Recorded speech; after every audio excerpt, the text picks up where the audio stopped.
Well students, आप लोगों का सरफेस केमिस्ट्री में एक बार पुनः स्वागत है। हम लोग अभी सरफेस केमिस्ट्री में जो चैप्टर पढ़ रहे हैं, जो टॉपिक पढ़ रहे हैं, वह टॉपिक है कोलॉइडल सॉल्यूशन के गुणों के बारे में कि कोलॉइडल सॉल्यूशन के सामान्य गुण क्या होते हैं। तो कोलॉइडल सॉल्यूशन के सामान्य गुण में हम लोगों ने बात कर ली उसके प्रकाशीय गुण के बारे में, जिसको टिंडल इफेक्ट के द्वारा हम लोगों ने व्यक्त किया। दूसरा बात कर लिया हम लोगों ने उनके गतिक गुण के बारे में, जिससे कि ब्राउनियन मूवमेंट यानी ब्राउनियन मोशन के द्वारा हम लोगों ने उसको समझा है। और तीसरा जो इसका गुण है उसे कहते हैं वैद्युत कण संचलन, जिसको कहते हैं इलेक्ट्रोफोरेसिस। तो यह इलेक्ट्रोफोरेसिस क्या होता है स्टूडेंट, उसे हम समझने की कोशिश करते हैं। तो ध्यान दीजिए कि हम एक यू के आकार का नली लेते हैं, कुछ इस तरह का,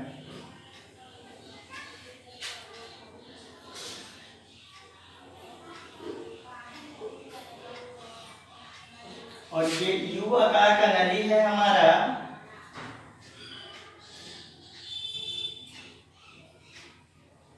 कुछ इस तरह से यू आकार का नली है जिसमें हम लोग दो इलेक्ट्रोड लगाते हैं स्टूडेंट, ध्यान दीजिएगा। एक इलेक्ट्रोड यहाँ पर, जिसे हम क्या करेंगे, बैटरी के धनात्मक भाग से जोड़ देंगे, और एक इलेक्ट्रोड यहाँ पर जिसे हम क्या करेंगे, बैटरी के ऋणात्मक भाग से जोड़ देंगे। तो ये हो जाएगा हमारा पॉजिटिव इलेक्ट्रोड, जिसे हम एनोड कहते हैं, और ये हो जाएगा हमारा नेगेटिव इलेक्ट्रोड,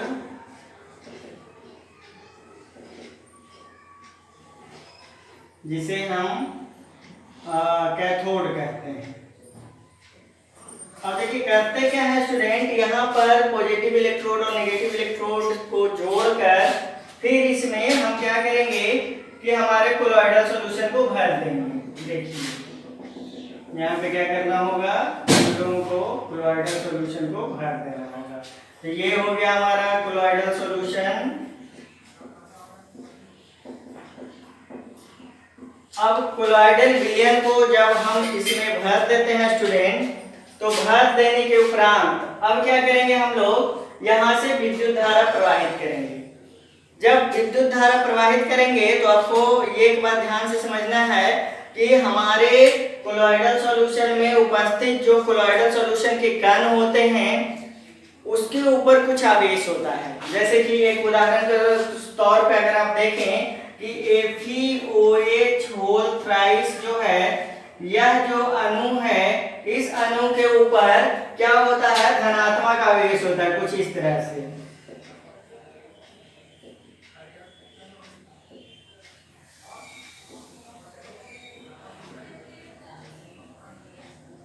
आवेश का निर्माण कैसे होता है उसके बारे में हम थोड़ी देर में बात करेंगे। फिलहाल ये समझिए कि हमारा जो कोलॉइडल सॉल्यूशन के कण होते हैं उन कणों पे आवेश होता है, किसी के ऊपर धनात्मक आवेश होता है, किसी के ऊपर ऋणात्मक आवेश होता है। ये आवेश कैसे उत्पन्न होते हैं इसके बारे में हम बात करेंगे। फिलहाल ये समझना है कि उसके ऊपर धनात्मक आवेश है, और ये जिस विलयन में मौजूद है उस विलयन में ऋणात्मक आवेश मौजूद होता है। जैसे सपोज कीजिए कि Cl माइनस, सब जगह पे Cl माइनस मौजूद है, Cl माइनस मौजूद है, Cl माइनस मौजूद है, क्योंकि आपने देखा था कि फेरिक हाइड्रोक्साइड के तुरंत के बने हुए अवक्षेप में जब हम लोग क्या मिलाए थे, फेरिक क्लोराइड को मिलाए थे, तब वहां पे क्या हुआ था, कोलॉइडल सॉल्यूशन का निर्माण हुआ था, जिसमें फेरिक हाइड्रोक्साइड के ऊपर आयरन का एक लेयर यानी सतह बन गया था Fe3+ का, जिसके कारण इसके ऊपर धनात्मक आवेश उत्पन्न हुआ था।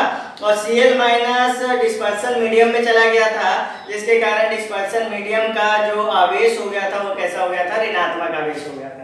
तो आप देखिए स्टूडेंट, यहाँ पर होता क्या है कि जब आप विद्युत धारा प्रवाहित करते हैं तो विद्युत धारा प्रवाहित करने के क्रम में ये धनात्मक आवेश वाले इलेक्ट्रोड के ऊपर धनात्मक आवेश होता है, ऋणात्मक आवेश वाले इलेक्ट्रोड के ऊपर ऋणात्मक आवेश होता है। तो जब आप विद्युत धारा प्रवाहित करते हैं तो ये जो धनात्मक आवेश वाले कण हैं, ये धनात्मक आवेश वाले कण ऋणात्मक इलेक्ट्रोड की तरफ आकर्षित होते हैं, और ऋणात्मक आवेश वाले कण जो है वो धनात्मक इलेक्ट्रोड की तरफ आकर्षित होते हैं। और आपको पता है कि मान लिया जाए अगर Fe3+ है तो ये क्या करेगा, ये इसके तरफ आकर्षित होता चला जाएगा और आकर्षित होकर इलेक्ट्रॉन को ग्रहण करके ये यहाँ पर जमा हो जाएगा। तो यहाँ पर जमा हो जाएगा क्या, तो कोलॉइड के कण।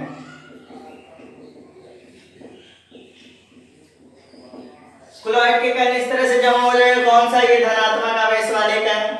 अगर आप यहाँ पे कोई ऋणात्मक आवेश वाले कोलॉइडल सॉल्यूशन की बात करें, जैसे कि आप किसकी बात कर सकते हैं, गोल्ड की बात कर सकते हैं, सोने की। तो सोने का जो सोल बनता है स्टूडेंट, गोल्ड सोल, उसके ऊपर ऋणात्मक आवेश आता है। तो ऋणात्मक आवेश होने की वजह से जब आप इसमें विद्युत धारा प्रवाहित करेंगे तो वो किसकी तरह आकर्षित होगा, मान लीजिए ऋणात्मक आवेश है तो वो इस तरह से इस तरफ आकर्षित होता चला जाएगा और इधर आकर्षित होकर, क्योंकि ये धनात्मक आवेश है तो ये इलेक्ट्रॉन को अपना मुक्त कर देगा इसके ऊपर और यहाँ पर ये किस तरह से मुक्त अवस्था में जमा हो जाएगा। तो स्टूडेंट इस प्रोसेस को ही इलेक्ट्रोफोरेसिस कहा जाता है, यानी वैद्युत कण संचलन कहा जाता है, जिसमें कि जब हम विद्युत धारा प्रवाहित कर कोलॉइडल सॉल्यूशन में विद्युत धारा प्रवाहित करते हैं तो विद्युत धारा प्रवाहित करने के कारण विपरीत आवेश वाले कोलॉइडल कण जो है वो विपरीत आवेश वाले इलेक्ट्रोड के ऊपर जाकर जमा हो जाते हैं। तो इस तरह का जो संचलन होता है, इस तरह का जो मूवमेंट होता है कोलॉइडल कणों का, उसी प्रक्रिया को हम लोग क्या कहते हैं, वैद्युत कण संचलन या इलेक्ट्रोफोरेसिस कहते हैं। जैसे आर्सेनिक सल्फाइड मान के चलिए कि एक उदाहरण है आपके पास आर्सेनिक सल्फाइड, उसके ऊपर ऋणात्मक आवेश होता है। तो आर्सेनिक सल्फाइड के ऊपर स्टूडेंट जब ऋणात्मक आवेश होगा, जैसे देखिए मान लिया जाए कि ये आपके पास क्या है, आर्सेनिक सल्फाइड AS3S मान के चलिए AS3, ये आर्सेनिक सल्फाइड है और इसके ऊपर क्या आवेश है स्टूडेंट, ऋणात्मक आवेश है। अब जब ये ऋणात्मक आवेश वाले कण इसमें मौजूद हैं तो जब विद्युत धारा प्रवाहित करेंगे तो ये कण किधर जाएंगे, ये एनोड की तरफ जाएंगे और एनोड की तरफ जाने के बाद ये कण से क्या होगा, ये आवेश यहाँ से अलग हो जाएगा क्योंकि ये अपने इलेक्ट्रॉन को एनोड के ऊपर मुक्त करेंगे, जिसकी वजह से ये कण आपस में चिपक कर क्या बना देंगे, यहाँ पे इनका मुक्त अवस्था बन जाएगा। तो स्टूडेंट ध्यान रखना है कि इलेक्ट्रोफोरेसिस एक ऐसा माध्यम है जिसमें कि विद्युत दो इलेक्ट्रोड को अप्लाई कर कोलॉइडल सॉल्यूशन में जब हम विद्युत धारा प्रवाहित करते हैं तो विपरीत आवेश वाले कोलॉइडल कण विपरीत आवेश वाले इलेक्ट्रोड के तरफ गमन करते हैं और गमन करने के बाद वहां पर अपने आवेश को मुक्त कर वहां पर जमा हो जाते हैं, यानी उनका कोगुलेशन हो जाता है। इस प्रक्रिया को हम लोग क्या कहते हैं, इलेक्ट्रोफोरेसिस यानी वैद्युत कण संचलन कहते हैं। तो चलिए स्टूडेंट इसके बारे में लिखते हैं, इसके बारे में लिखेंगे। इस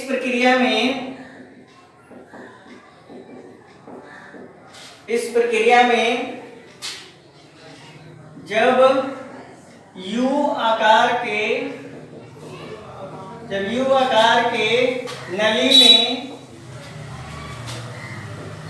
नली में कोलॉइडल सॉल्यूशन को लिया जाता है तथा उसके दोनों छोरों पर दो इलेक्ट्रोड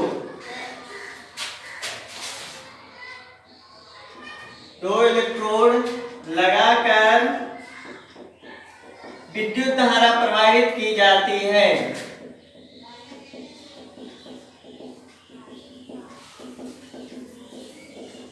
दो छोरों पर दो इलेक्ट्रोड लगाकर विद्युत धारा प्रवाहित की जाती है, तब विद्युत धारा प्रवाहित की जाती है तब विपरीत आवेश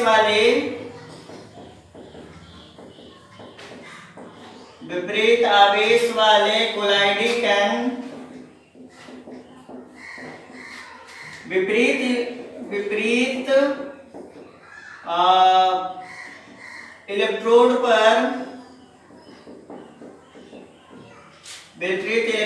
के तरफ गमन करने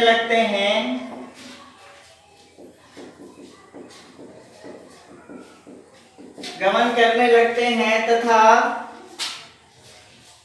अपने आवेश को मुक्त कर जमा हो जाते हैं। इस प्रक्रिया को इलेक्ट्रोफोरेसिस कहते हैं। इस प्रक्रिया को इलेक्ट्रोफोरेसिस कहते हैं। तो ये स्टूडेंट ये प्रक्रिया हो गई जिसको क्या कहते हैं, इलेक्ट्रोफोरेसिस कहते हैं। तो इस इलेक्ट्रोफोरेसिस को आप नोट कर सकते हैं। उदाहरण में क्या लिख सकते हैं, उदाहरण में लिखिए कि पॉजिटिव चार्ज वाले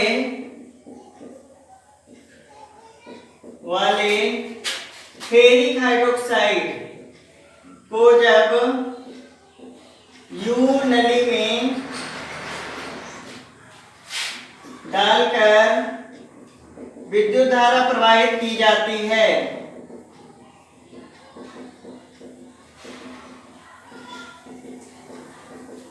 डालकर जब विद्युत धारा प्रवाहित की जाती है तो कोलाइडी कैन ऋणात्मक इलेक्ट्रोड यानी नेगेटिव इलेक्ट्रोड की तरफ गमन करता है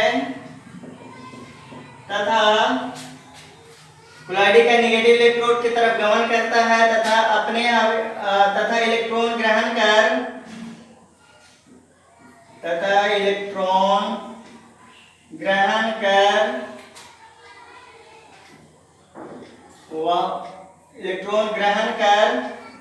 मुक्त हो जाता है।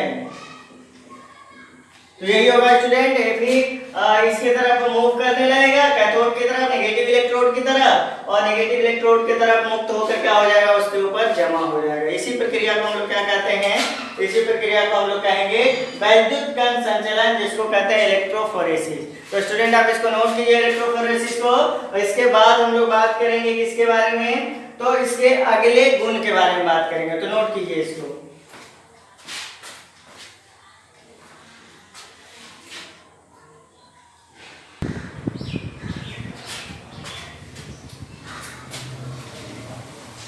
तो चलिए स्टूडेंट अब हम लोग बात कर लेते हैं कि जो हमारे कोलॉइडल सॉल्यूशन में उपस्थित कोलाइडी कण होते हैं उनके ऊपर चार्ज की उत्पत्ति कैसे होती है, किस प्रकार से चार्ज की उत्पत्ति होती है।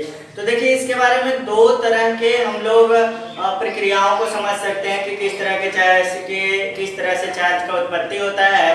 फिलहाल हम लोग पहला बात कर लेते हैं अधिशोषण के द्वारा, मतलब कि कोलॉइडी कणों के ऊपर आवेश के अधिशोषण के द्वारा चार्ज का क्या होता है, उत्पत्ति होता है। तो चलिए हम लोग यहाँ पे बात कर रहे हैं कोलाइडी कणों पर आवेश की उत्पत्ति के बारे में। तो पहला हम लोग बात करेंगे आयनों के अधिशोषण का सिद्धांत।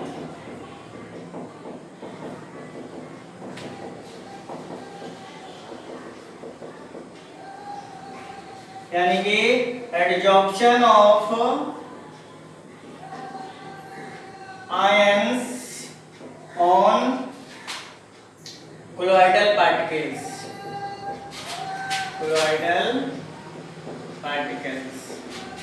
तो चलिए स्टूडेंट आज हम लोग क्या बात कर रहे हैं, आयनों के अधिशोषण का सिद्धांत। और चलिए आप इनके जो सामान्यतः उदाहरण हम लोग देख रहे हैं उसी को देखते चलते हैं। क्या आपको बताया गया था कि मान लिया जाए एक बीकर में हम लोग क्या करते हैं, तुरंत के बने हुए फेरिक हाइड्रोक्साइड के अपक्षेप को लेते हैं। तो मान लिया जाए ये क्या है, FeOH होल थ्राइस। ये क्या है स्टूडेंट, तुरंत का बना हुआ फेरिक हाइड्रोक्साइड का अपक्षेप है। मतलब यहाँ पे लिख देंगे तुरंत का बना हुआ फेरिक हाइड्रोक्साइड का अवक्षेप। तो आपने ले लिया तुरंत का बना हुआ फेरिक हाइड्रोक्साइड का अवक्षेप। अब इस फेरिक हाइड्रोक्साइड के अवक्षेप में आपको क्या मिलाना है, फेरिक क्लोराइड। अब क्या मिला लेते हैं स्टूडेंट, यहाँ पे फेरिक क्लोराइड यानी FeCl3। जब ये आप FeCl3 यहाँ पर मिला लेते हैं तो FeCl3 मिलाने के कारण ये FeCl3 दो आयनों में टूट जाता है, Fe+3 और 3Cl- में। अब जब ये Fe+3 और 3Cl- आएगा स्टूडेंट, तो क्यों इस पे क्या होता है कि धनात्मक आवेश के रूप में Fe+3 चिपक जाता है। एडजॉर्प्शन का मतलब तो आप समझते हैं कि कोलाइडी कण जो होते हैं वो ठोस अवस्था में होते हैं और उस ठोस अवस्था वाले कोलाइडी कण के ऊपर अधिशोषण होता है, एडजॉर्प्शन होता है। किसका एडजॉर्प्शन होगा? Fe+3 आयन का। तो देखिए यहाँ पे सब जगह पे स्टूडेंट Fe+3 आयन क्या हो जाएगा? अधिशोषित होता चला जाएगा। ये Fe+3 आयन का क्या होगा? अधिशोषण होता चला जा रहा है। यहाँ पे देख सकते हैं आप लोग स्टूडेंट Fe+3 आयन जो है वो यहाँ पर अधिशोषित होते चले जा रहे हैं। इस प्रकार से Fe+3 आयन क्या हो गया? FeOH यानी कि फेरिक हाइड्रोक्साइड के कणों के ऊपर ये अधिशोषित हो गया, एडजॉर्ब हो गया, जिसके कारण इन कणों पे क्या हो गया स्टूडेंट कि धनात्मक आवेश उत्पन्न हो गया। अब ये जो धनात्मक आवेश उत्पन्न होता है स्टूडेंट, उसका क्या सबसे बड़ा फायदा है वो हम आपको यहाँ दिखाते हैं कि क्या सबसे बड़ा फायदा आपको नजर आएगा कि मान लीजिए यहाँ पे दूसरा फेरिक हाइड्रोक्साइड का कण है। इस फेरिक हाइड्रोक्साइड के कण पे भी Fe+3 आयन इस तरह से आकर चिपक जाएंगे। इसका मतलब क्या है कि इनका अधिशोषण हो जाएगा। तो Fe+3 आयन यहाँ पे क्या हो रहे हैं स्टूडेंट? इसके ऊपर भी अधिशोषित हो रहे हैं। ध्यान दीजिए, ये इसके ऊपर भी अधिशोषित हो गए। जब इन दोनों कणों, दो कणों की बात हम लोग कर रहे हैं, दो फेरिक हाइड्रोक्साइड की कणों की बात कर रहे हैं, इन दोनों फेरिक हाइड्रोक्साइड की कणों के ऊपर कैसा आवेश उत्पन्न हो गया स्टूडेंट? धनात्मक आवेश उत्पन्न हो गया। जब इनके ऊपर धनात्मक आवेश उत्पन्न हो गया तो उस धनात्मक आवेश के कारण क्या होगा यहाँ पे कि इन दोनों के बीच में अट्रैक्शन होगा कि रिपल्सन होगा? तो क्योंकि इनके बीच धनात्मक आवेश है, दोनों के ऊपर धनात्मक आवेश उत्पन्न हो गया है, अतः इनके बीच रिपल्सन होगा, जिसकी वजह से कोलाइडी कण आपस में चिपकते नहीं है, आपस में जुड़ते नहीं हैं और उनका आकार बड़ा नहीं हो पाता। अतः ये क्या हो जाता है कि हमारा कोलाइडी विलयन जो है वो क्या हो जाता है? अस्थायी हो जाता है। ये तो बातें हो गई आवेश उत्पन्न होने के बारे में। अब ये जो धनात्मक आवेश उत्पन्न होता है स्टूडेंट इसके ऊपर, उस धनात्मक आवेश के चारों तरफ जो हमारा डिस्पर्सन मीडियम है, उस डिस्पर्सन मीडियम में क्लोरीन का ऋणात्मक आवेश मौजूद है, यानी Cl- के रूप में क्लोरीन ऋणात्मक आवेश के रूप में यहाँ पे मौजूद है। तो इसके चारों तरफ अब क्या हो जाएगा? ये देखिए Cl- का ऋणात्मक आवेश आपको देखने को मिलेगा इस तरह से। Cl- का ऋणात्मक आवेश, Cl- का ऋणात्मक आवेश, Cl- का ऋणात्मक आवेश, Cl- का ऋणात्मक आवेश, Cl- का यहाँ पर भी आपको ऋणात्मक आवेश देखने को मिलेगा, Cl- का ऋणात्मक आवेश देखने को मिलेगा। तो इस तरह से डिस्पर्सन मीडियम में ऋणात्मक आवेश और कोलॉइडी कणों के ऊपर धनात्मक आवेश, तो इस तरह से दो तरह के आवेश का उत्पन्न हो जाता है, जिसको हम लोग कहते हैं इलेक्ट्रिकल बाइलेयर या इलेक्ट्रिकल डबल लेयर। तो इलेक्ट्रिकल डबल लेयर का निर्माण हो गया और दोनों के बीच में अब पोटेंशियल डिफरेंस क्रिएट हो जाएगा स्टूडेंट। दो आवेशों के बीच में अगर विभव का अंतर होता है तो उसी विभवों के अंतर को हम लोग क्या कहते हैं? पोटेंशियल डिफरेंस क्रिएट हो गया। तो आवेश का उत्पत्ति हुआ कैसे? कोलाइडी कणों के ऊपर आवेश का उत्पत्ति कैसे हुआ? तो कोलाइडी कणों के ऊपर आवेश का उत्पत्ति होने का मेन वजह क्या है कि कोलाइडी कणों के ऊपर ऋणात्मक आवेश वाले कण या धनात्मक आवेश वाले कण जब जाकर अधिशोषित हो जाते हैं, चिपक जाते हैं, उसी की वजह से कोलाइडी कणों के ऊपर किस तरह का आवेश उत्पन्न होता है? तो धनात्मक या ऋणात्मक आवेश उत्पन्न होता है। तो चलिए इसके बारे में हम लोग लिखते हैं, अधिशोषण जो सिद्धांत है उसके बारे में हम लिखते हैं। और इस तरह से आप चाहें तो इसको इस तरह से भी दिखा सकते हैं कि आप यहाँ पे एक कोलाइडी कण ले लीजिए, उस कोलाइडी कण के ऊपर धनात्मक आवेश इस तरह से आप जोड़ते चले जाइए। ये धनात्मक आवेश वाले कण हो गए और उसके ऊपर क्या हो जाएगा? ऋणात्मक आवेश वाले कण डिस्पर्सन मीडियम में मौजूद रहेंगे इस तरह से। ये डिस्पर्सन मीडियम में तो कोलाइडी कण किस तरह का हो गया? यहाँ पे लिख दीजिए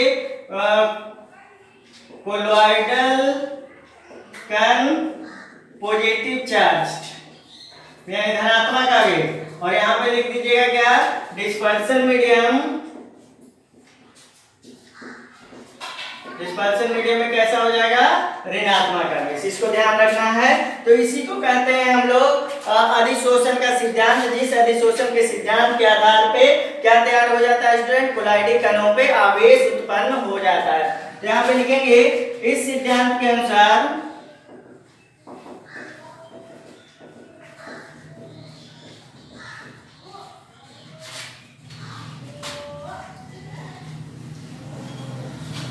लिखेंगे इस सिद्धांत के अनुसार कोलाइडी कणों के ऊपर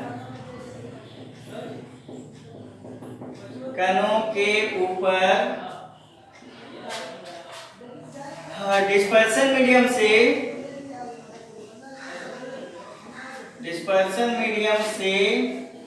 कुछ कण, इस सिद्धांत के अनुसार कोलाइडी कणों के ऊपर डिस्पर्सन मीडियम से कुछ कण जाकर कुछ कण अधिशोषित हो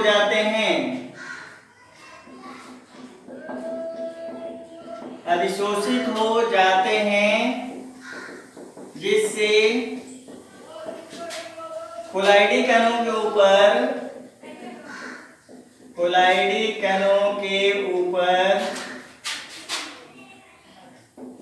आवेश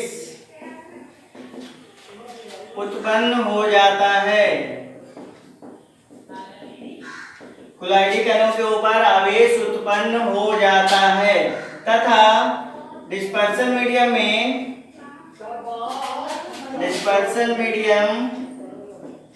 में विपरीत आवेश वाले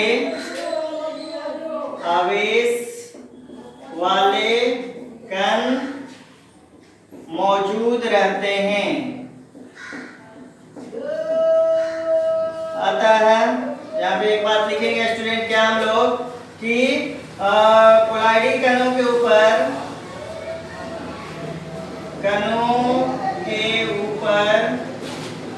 दो लेयर का निर्माण होता है जो धनात्मक तथा ऋणात्मक होने की वजह से इलेक्ट्रिकल बाइलेयर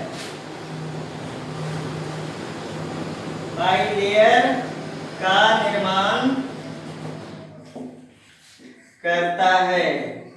तो इस तरह स्टूडेंट इलेक्ट्रिकल बाइलेयर का निर्माण हो गया और ये आपका क्या हो गया, एडजॉर्प्शन सिद्धांत के आधार पे, अधिशोषण के सिद्धांत के आधार पे कोलाइडी कणों के ऊपर क्या उत्पन्न हो गया, आवेश की उत्पत्ति हुई। अब स्टूडेंट यहाँ पे हम बात करेंगे कि कोलाइडी कणों के ऊपर सिर्फ धनात्मक आवेश ही उत्पन्न नहीं होता, वह निर्भर करता है आपके डिस्पर्स मीडियम और डिस्पर्स फेज और डिस्पर्सन मीडियम के आधार पे।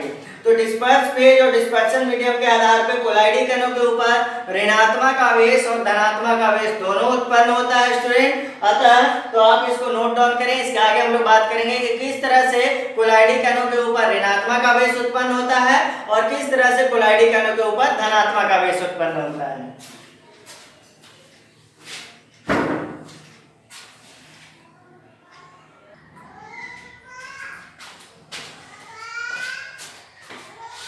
तो चलिए स्टूडेंट, अब हम लोग बात कर लेते हैं कि किस तरह से धनात्मक आवेश वाले कोलॉइडल सॉल्यूशन का निर्माण होता है और किस तरह से ऋणात्मक आवेश वाले कोलॉइडल सॉल्यूशन का निर्माण होता है। तो चलिए स्टूडेंट, सबसे पहले यहाँ पे हम लोग लिखते हैं धनात्मक आवेश वाले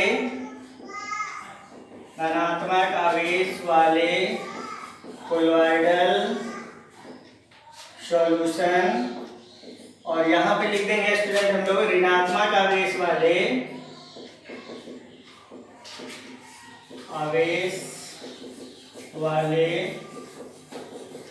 कोलॉइडल सॉल्यूशन। तो चलिए स्टूडेंट, हम लोग बात कर रहे हैं कि धनात्मक आवेश वाले कोलॉइडल सॉल्यूशन का निर्माण कैसे होता है और ऋणात्मक आवेश वाले कोलॉइडल सॉल्यूशन का निर्माण कैसे होता है। तो चलिए स्टूडेंट, दोनों अवस्था में हम लोग क्या देखते हैं कि जैसे देखिए कि मान लिया जाए हम सिल्वर, यहाँ पे ध्यान दीजिए, सिल्वर का एक तुरंत का बना हुआ प्रेसिपिटेट ले सकते हैं आप, सिल्वर हाइड्रोक्साइड का। मान लीजिए ये सिल्वर है AgOH, सिल्वर हाइड्रोक्साइड है, ये तुरंत का बना हुआ अवक्षेप है, तुरंत का बना हुआ अवक्षेप। और इसमें मिलाते हैं, इसमें सिल्वर नाइट्रेट को मिलाया जाता है। देखिए स्टूडेंट, क्या हो गया कि आपने तुरंत के बने हुए सिल्वर हाइड्रोक्साइड के ऊपर या फिर सिल्वर का ही आप शेप ले लीजिए, सिल्वर हाइड्रोक्साइड की जगह पे आप सिल्वर का आप शेप ले लीजिए। सिल्वर तुरंत का बना हुआ शेप है और इसमें आपने क्या मिला दिया, सिल्वर नाइट्रेट को मिलाया है। अब देखिए, जैसे ही आप ये ध्यान दीजिए कि आपने क्या किया है यहाँ पे कि आपने सिल्वर लिया है तुरंत का बना हुआ अवक्षेप, जो कि क्या है, कोलाइडिक आयन के रूप में कार्य करेगा। और इसमें आपने क्या मिलाया है, सिल्वर नाइट्रेट को। तो सिल्वर नाइट्रेट जब इसमें आएगा स्टूडेंट, तो Ag+ और NO3- में टूटेगा। अब ये Ag+ और NO3- में जब टूटता है तो ध्यान देना है स्टूडेंट कि ये जो सिल्वर, ऐसा आप कीजिए कि सिल्वर ब्रोमाइड यहाँ पे लिखिए, तो ये जो आपका सिल्वर ब्रोमाइड है AgBr, इस सिल्वर ब्रोमाइड के ऊपर क्या होगा कि Ag+ का अधिशोषण हो जाएगा, यानी कि ये आकर इसमें Ag+ के रूप में अधिशोषित होता चला जाएगा। और अगर इसके ऊपर Ag+ अधिशोषण के रूप में मौजूद हो गया तो उससे क्या हो जाएगा स्टूडेंट, इसके ऊपर कैसा आवेश उत्पन्न हो गया, धनात्मक आवेश। और देखिए ये तो हो गया किसकी बातें, इसके ऊपर अधिशोषित होने की बातें, किसके ऊपर, सिल्वर ब्रोमाइड के ऊपर अधिशोषित। कौन हो गया सिल्वर ब्रोमाइड के ऊपर अधिशोषित, तो सिल्वर प्लस आयन। तो क्योंकि धनात्मक आयन इसमें अधिशोषित हो गया और NO3- जो है वो किस में रह जाएगा स्टूडेंट, विलयन में रह जाएगा। NO3-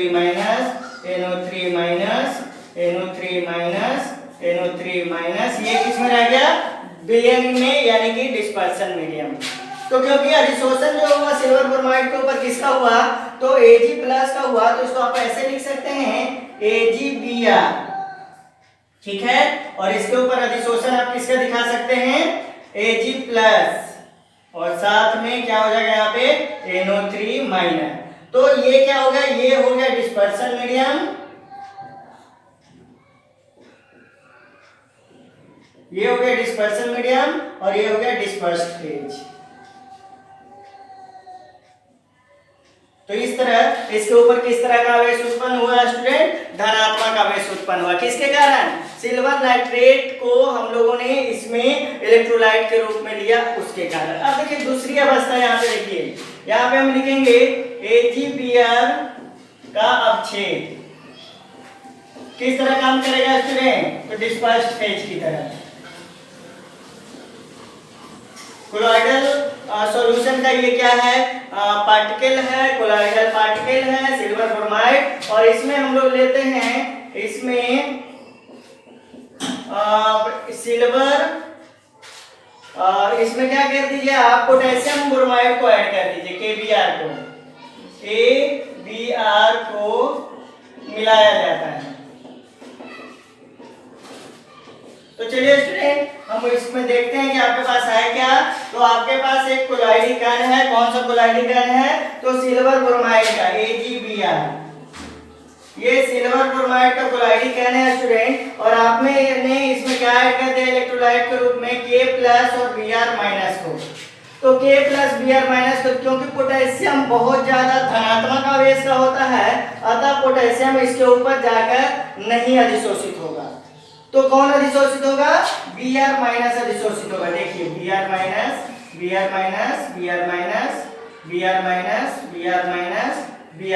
और पोटेशियम कहाँ चला जाएगा, तो ये डिस्पर्सन मीडियम में K+।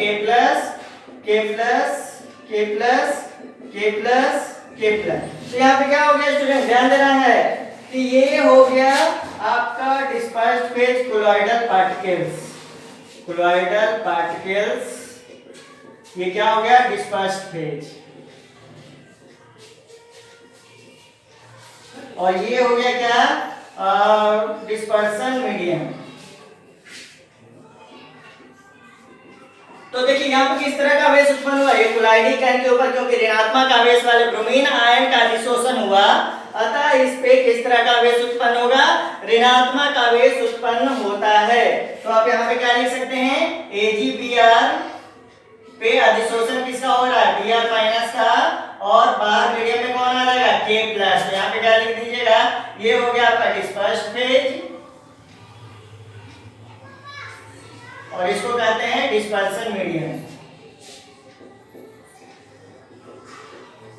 तो एक बार फिर से हम आपको समझाएंगे स्टूडेंट कि हम लोग अगर कोलाइडी विलयन बनाते हैं और उस कोलाइडी सॉल्यूशन में, कोलाइडल सॉल्यूशन में हम लोग क्या करते हैं, कुछ इलेक्ट्रोलाइट को ऐड करते हैं। तो इलेक्ट्रोलाइट को ऐड करने पर कोलाइडल सॉल्यूशन के जो पार्टिकल्स हैं उसके ऊपर अपोजिट चार्ज वाले आयन का अधिशोषण होता है। इस आयन के अधिशोषण होने की वजह से ही उसका क्या हो जाता है, चार्ज डेवलप हो जाता है। तो अगर किसी भी कोलाइडी विलयन के पार्टिकल्स के ऊपर धनात्मक आवेश वाले कण अधिशोषित हो जाए तो उस पे उस कोलाइडल सॉल्यूशन के ऊपर पॉजिटिव चार्ज आ जाता है, और अगर किसी कोलाइडल विलयन के पार्टिकल के ऊपर ऋणात्मक आवेश वाले कण अधिशोषित हो जाते हैं तो उस पे किस तरह का आवेश उत्पन्न हो जाता है, ऋणात्मक आवेश उत्पन्न हो जाता है। इस बात को ध्यान में रखना है स्टूडेंट, और आप इसको नोट डाउन कीजिए। अब हम बात करते हैं किस तरह के सॉल्यूशन को हम लोग पॉजिटिव सोल कहेंगे और किस तरह के सॉल्यूशन को हम लोग नेगेटिव सोल कहेंगे।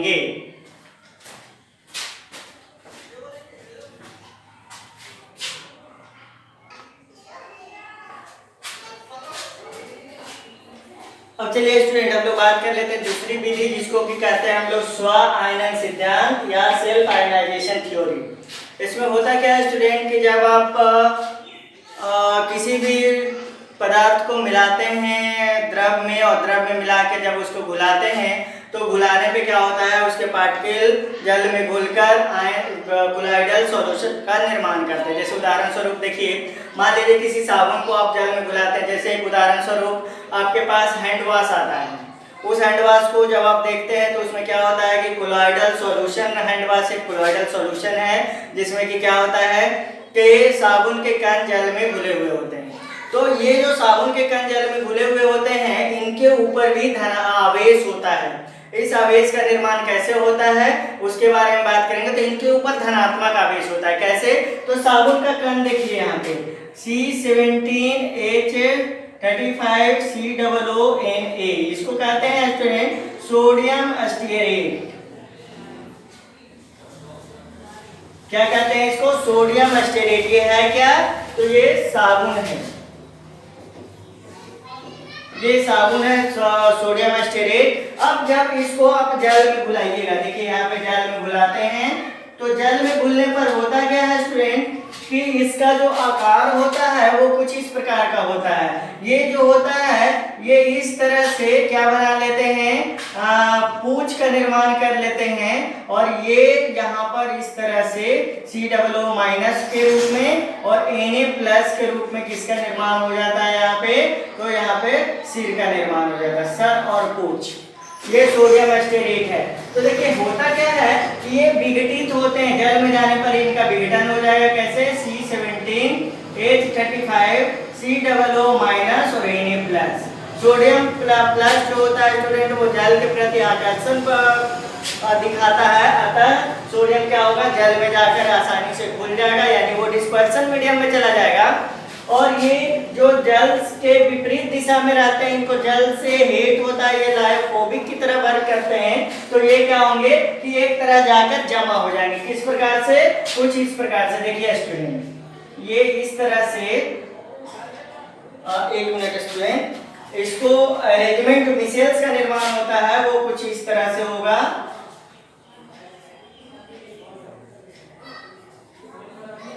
देखते हैं आप लोग क्लास 10 में पढ़े होंगे इसको, मिसेल्स का जो निर्माण होता है वो कुछ इस तरह से होता है। ये मिसेल्स का निर्माण हो गया जिसमें ऋणात्मक आवेश बाहर हो गया और धनात्मक आवेश, मतलब इसके जो पूंछ हो गए C17H35, ये सारे हैं क्या, तो C17H35 है, और ये ऊपर वाला क्या है, COO- है। तो इस तरह से इनका अरेंजमेंट हो गया स्टूडेंट, ये सारे इस तरह से अरेंज हो जाते हैं, और इसके ऊपर धनात्मक आवेश वाले सोडियम प्लस आयन इसके ऊपर जमा हो जाते हैं। देखिए स्टूडेंट इस तरह से Na plus Na plus Na plus Na plus Na plus Na plus. तो इस तरह से ऋणात्मक आवेश के ऊपर धनात्मक आवेश उत्पन्न हो गया। तो इस तरह के सॉल्यूशन में क्या हो गया, खुद से बना, इसको मिसेल्स कहते हैं। और इस मिसेल्स में आपको ध्यान देना है क्या स्टूडेंट, कि ये पॉजिटिव चार्ज्ड कोलॉइडल सोल कहलाता है। तो पॉजिटिव चार्ज कोलॉइडल सोल क्यों कहलाएगा स्टूडेंट, तो Na प्लस यहाँ पे किस तरह रहेगा, डिस्पर्सन मीडियम में रहेगा। और ये आपका जो C17H35 COO माइनस जो है वो किस तरह रहेगा, डिस्पर्स फेज के रूप में रहेगा, डिस्पर्स फेज के रूप में रहेगा। और इस तरह के कोलॉइडल सॉल्यूशन का निर्माण कैसे होता है स्टूडेंट, तो C17H35 COO माइनस के ऊपर Na प्लस, ऐसे हो गया। ये आपका हो गया क्या, डिस्पर्स फेज, और ये क्या हो गया आपका, डिस्पर्सन मीडियम। तो इस तरह से धनात्मक आवेश वाले कोलॉइडल सोल का निर्माण हो गया मिसेल्स के द्वारा, साबुन के द्वारा।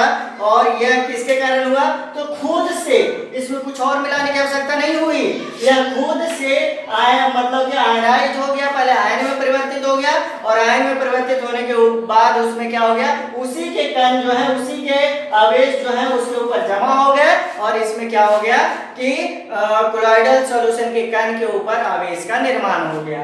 तो लिखते हैं इस प्रक्रिया में कोलॉइडल सॉल्यूशन के कण, इस प्रक्रिया में कोलॉइडल सॉल्यूशन के कण स्वतः व्यवस्थित होकर डिस्पर्स्ड फेज और डिस्पर्सन मीडियम के रूप में विभक्त हो जाते हैं तथा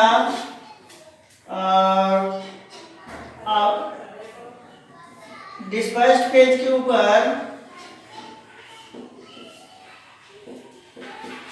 के ऊपर आवेश अधिशोषित हो जाता है।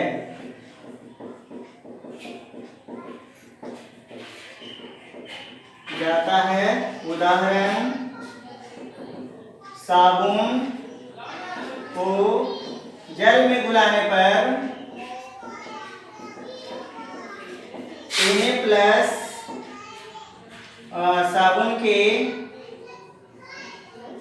C17H35 COO माइनस के ऊपर अधिशोषित होकर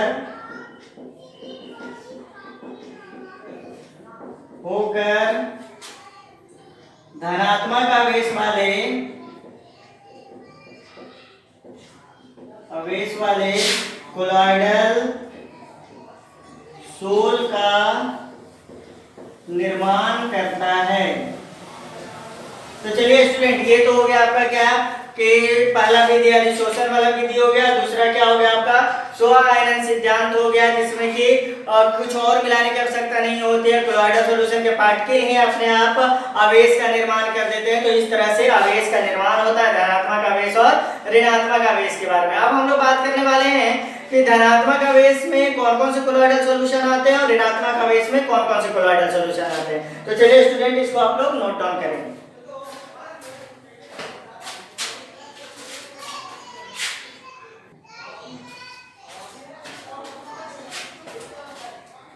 तो चलिए स्टूडेंट, वीडियो काफी लंबा हो रहा है, इसलिए हम लोग क्या करेंगे, यहीं पे इस वीडियो को बंद करेंगे। आपको यहाँ पर हमने बताया कि किस तरह से आवेश का निर्माण होता है। कल की क्लास में हम लोग बात करने वाले हैं कि धनात्मक आवेश वाले कोलॉइडल सॉल्ट कौन से होते हैं, ऋणात्मक आवेश वाले कोलॉइडल सॉल्ट कौन से होते हैं, उसे बात करेंगे। उसके आगे बहुत सारी चीज है, इलेक्ट्रिकल डाई पोटेंशियल के बारे में बात करना है, जीटा पोटेंशियल के बारे में बात करना है। तो स्टूडेंट कल का क्लास भी बहुत इंपॉर्टेंट है, अतः आपसे विनम्र गुजारिश है कि आप लोग इस क्लास को कंटिन्यू देखते रहें, इसका बेनिफिट उठाते रहें। और अगर किसी तरह की कोई परेशानी हो तो आप कमेंट कर सकते हैं, उसका आपको रिप्लाई करके आपको समझाया जाएगा, आपके प्रश्न के सवाल को अच्छी तरह से उसके उत्तर देने की कोशिश करेंगे। ओके स्टूडेंट, इतने सब्र के साथ इस वीडियो को देखने के लिए बहुत बहुत धन्यवाद आपका स्टूडेंट, थैंक यू।